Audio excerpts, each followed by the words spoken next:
చెడ్డలు తెలుస్తాయని ఈ మధ్యనే వాసాల మరి గ్రామం నేను ఈ ఊరి మీదకి చాలాసార్లు వస్తా పోతా ఉంటుంది చూస్తే అంత మంచి కనబడలేకపోతున్నా రోడ్డు వంకర టింకర అంత గిర్రెలు గడ్డలు ఇట్లా గందరగోళం ఏం రాజా ఈ ఊరు సక్కదనం లేదని చెప్పి ఏదైనా కొంత చేద్దాం అని నా అంతా నేనే ఆలోచించుకొని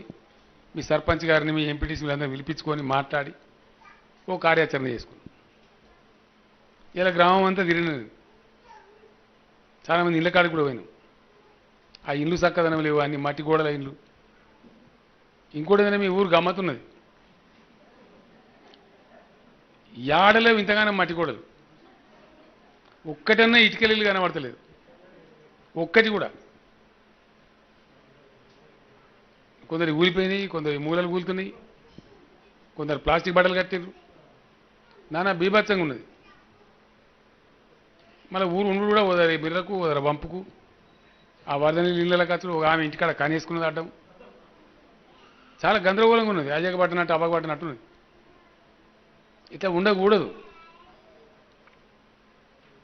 కొద్దిపాటి కష్టం చేసుకుంటే గవర్నమెంట్ కొంచెం సాయం చేస్తే మనం కూడా మంచిగా చేసుకోవచ్చు కదా కాబట్టి ఏం జరుగుతుందంటే ఒక మంచి జరగాలంటే ఇక్కడికి నా పొలం కాడ ఎర్రవేలు అని ఒక ఊరు ఉంటుంది ఆ ఊరు ఆ ఏరియాకు గజ్వేల్కి నేను ఎమ్మెల్యే కూడా ఉన్నా ఆ ఊరు కూడా మంచిగా లేకుండే బాగా చేద్దామని బయలుదేరితే కొన్ని కొన్ని చిన్నపిల్లలు బయటికి పోయినా ముచ్చట చెప్పు చిన్నపిల్లగా అంటే అట్లా ఒళ్ళు పెడితే బయటకు పోయినాము కొద్దిసేపు అట్లా అట్లా దింపుకరా లేకపోతే అట్లా చెయ్యి డిస్టర్బ్ అవుతుంది బాగా చేతి అక్కడ ఏం జరిగిందంటే ఇట్లా ఊరంతా కూర్చున్నాం మళ్ళీ కూడా కూర్చోవాల్సి వస్తుంది ఇప్పుడు మాట్లాడచ్చిన ఇంకొక మంత్రులు ఇక్కడనేమో మన దళిత బంధు మాట్లాడుకుందామని సెపరేట్ మనం దళిత సమాజం మీటింగ్ పెట్టుకున్నాం ఇక్కడ ఇప్పుడు ఉన్న ఊర్లే గింత సీసీ రోడ్ ఎత్తే ఒక మోరడంత మోరి కడితే ఏం చక్కదనం కాదు పైసలు పోతే తప్ప పని కాదు మళ్ళీ ఆడేసిన గొంగడి గానే ఉంటుంది ఆ 20,000 కూడా గట్లనే ఉండే ఊరంతా కూర్చోబెట్టి మాట్లాడినాం మరి మీరు ఎస్ అంటే ఒప్పుకుంటే అందరు సమాధాన పడితే మొత్తం ఊరు కూలగొడదాం ఇక కూలగొట్టి మంచిగా ఇట్లా బాణం కొడితే చక్కగా పోయేటట్టు బ్రహ్మాండంగా రోడ్లు మంచి మోరీలు మంచి అండర్ గ్రౌండ్ డ్రైన్లు చక్కగా పట్టపగల రాత్రి ఉండేటట్టు స్ట్రీట్ లైట్లు అన్నీ వేసుకొని చాలా గొప్పగా చేసుకుందామని నేను చెప్పిన అందులో ఏమైతే ఒక ఆయనకు 300 గదాల జాగు ఉంటుంది ఆయనకు 150 గదాలే ఉండే ఓనికైతే 6 గదాలే ఉండే పాపం నేను 6 గదాలు ఆయన కూడా సుధరించాలి కదా మరి ఆయన మనోడే కదా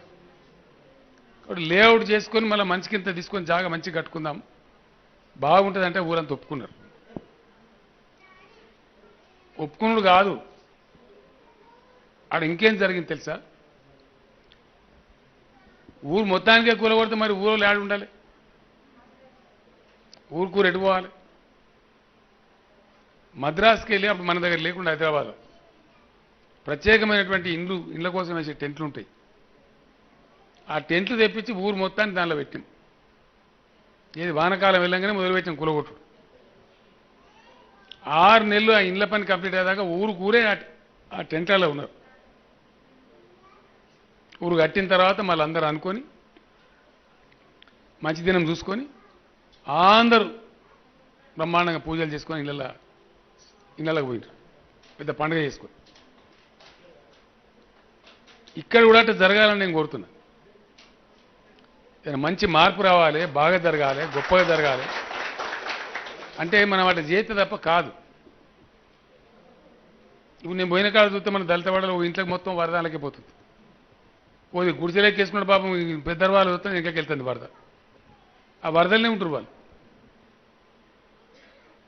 అది ఇబ్బంది కదా అది మారాలంటే ఇప్పుడు కొత్తగా కట్టే ఇండ్లు మంచిగా ఏ ఎత్తులో కట్టాలి అక్కడ మోరీలు ఎట్లుండాలి వర్షం పడ్డప్పుడు వరద నీళ్ళు ఎట్లా పోవాలి మొత్తం టెక్నికల్గా లెవెల్స్ అన్ని తీసి చూసి చక్కగా ఇంజనీరింగ్ పద్ధతిలో కడితేనేమో ఇబ్బందులు రాకుండా ఉంటాయి ఊళ్ళో జబ్బులు రాకుండా ఉంటాయి మంచి సుఖజీవనం ఉంటుంది, ప్రశాంతత ఉంటుంది. గ్రామంలో 4 చెట్లు పెట్టుకున్నా, మంచినీళ్ళ పైపులు వేసుకున్నా, మనం అండర్ గ్రౌండ్ డ్రైన్లు కట్టుకున్నా, లాట్రిన్లు కట్టుకున్నా, ఏది కట్టుకున్నా గొప్పగా ఉంటుంది కదా. ఇప్పుడు ఆ ఊళ్ళో 20,000 కాడ ఏం చేశారు, కొత్త ఇళ్ళు కట్టారు కాబట్టి అన్ని బంగ్లాలు, ఇళ్ళ మీదనే మంచిగా రబ్బరు ట్యాంకులు పెట్టారు, సింటెక్స్ ట్యాంకులు. ఊళ్ళో మెయిన్ ట్యాంక్ నుంచి వాటికి కనెక్షన్లు ఇచ్చారు. హైదరాబాద్లో రావు కానీ వాళ్ళ ఊళ్ళో 24 గంటలు నీళ్ళు వస్తాయి, ఇంట్లో నల్ల దింపితే నీళ్ళు వస్తాయి ఇట్లా.